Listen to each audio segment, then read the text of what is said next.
بیچتے چلے آ رہے تھے فاطمہ جناح کے الیکشن سے لے کر، اور آج تک ہم وہ دیکھتے آ رہے ہیں، چاہے وہ پرویز مشرف ہوں، جنرل ضیاء الحق ہوں. انہوں نے کہا تھا کہ ہم ایک اسلامی ریاست بنائیں گے، پاکستان کو صحیح معنوں میں اسلام کا قلعہ بنائیں گے. وہی منظر ہم نے ضیاء الحق سے سنا، وہی مشرف سے سنا، وہی جنرل باجوہ آج ہمیں چورن بیچ رہے ہیں.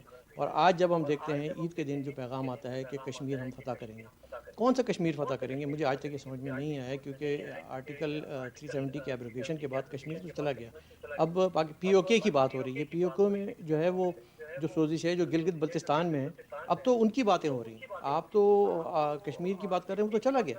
تو یہ جو ہسٹوریکل میں نے آپ کو پوری ایک چین بتائی ہے، اس چین سے آپ کو محسوس نہیں ہوتا کہ پاکستان کے عوام کے ذہنوں میں بھی سوال ابھرتے ہوں گے؟ تاریخ ہم نے بھی پڑھی ہے، تاریخ انہوں نے بھی پڑھی ہے کہ یہ کہاں پہنچ گئے، آج کہاں کھڑا کر دیا اس قوم کو لا کے کرکٹر نے کھیل کھیل میں.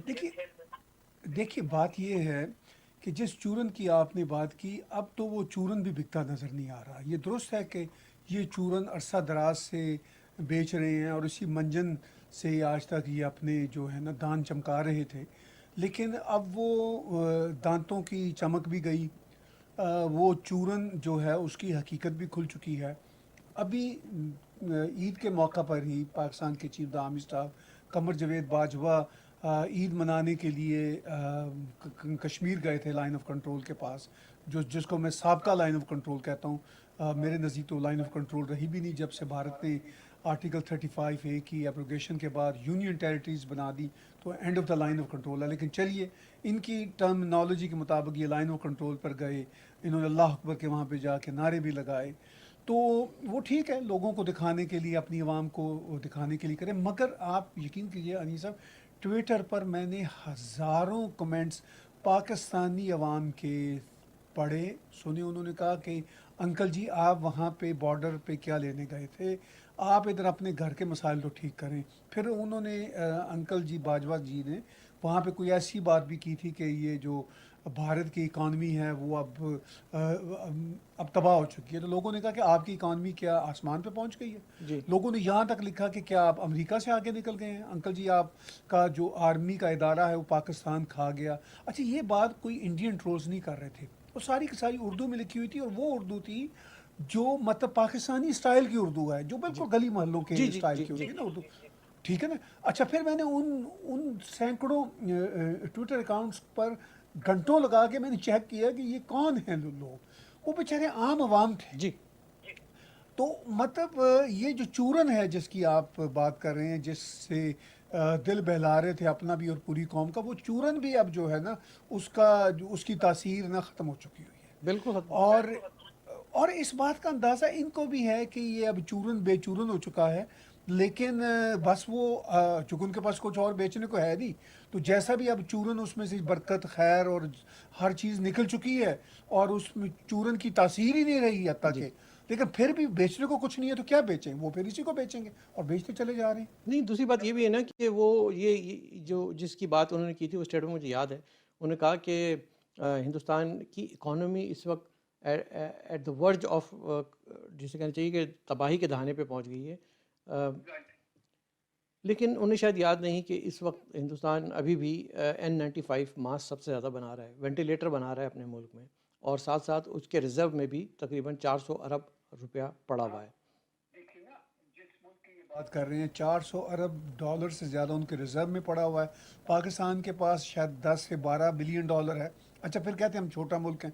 اب اگر آپ چھوٹا ملک بھی ہیں تو 1/5 یا 1/6 تو ہے نا، جی تو آپ کے پاس بھی کوئی 100 بلین ڈالر تو ہونا چاہیے تھا نا.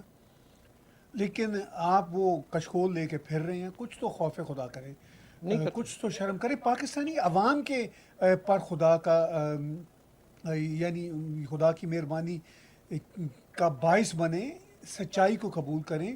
اور دیکھیے جہاں سے انیس بھائی آپ نے بات چیت شروع کی تھی میں اس کے ساتھ جوڑوں گا. اب یہ ہے کہ چائنا میں تھوڑا سا سٹینڈ آف ہوا، اب یہ نعرے لگا رہے ہیں. تھوڑی سی نیپال کے ساتھ بھارت میں ایک دو وہ ہیٹ ایکسچینج ہوا، اب یہ نعرے لگا رہے ہیں. اچھا بنگلہ دیش کا ذکر کر رہے ہیں. عمران خان اور شہشام قریشی نے اپنی ٹویٹس میں یہی کہا کہ بھارت کے تعلقات اپنے نیبرز بنگلہ دیش، چین اور نیپال کے ساتھ خراب ہو رہے ہیں. تو اس سے بھارت کی ہندوتوا آئیڈیالوجی کا پتہ چلتا ہے. یار ہندوتوا آئیڈیالوجی کو اگر ہے بھی تو چین کو اس سے کیا لینا دینا. پہلے بات چین سے اپنے مسلمانوں کی تو کریں نا، جس میں چین نے آپ کے ملینز مسلمانوں کو کنسنٹریشن کیمپ میں رکھا ہوا. شرم آتی نہیں ہے آپ کو؟ پاکستان کے پرائم منسٹر کو ذرا بھی غیرت نہیں ہے. جب اس سے کو پوچھ رہا ہے تو کہتا ہے مجھے پتہ ہی نہیں چین میں مسلمانوں کا کیا حال ہے. ذرا چین سے وہ بات کرو نا. اب چین کو ہندوستان کے ساتھ ہندوتوا پہ تو کوئی ایشو نہیں ہوگا نا. اب یہ برما کا ٹھیکہ بھی لیتے ہیں. برما میں وہ یعنی میانمار جو کنٹری کا نیا نام ہے، اس میں جو سب سے بڑی پشت پناہی حاصل ہے اس ملک کو وہ چین کی ہے.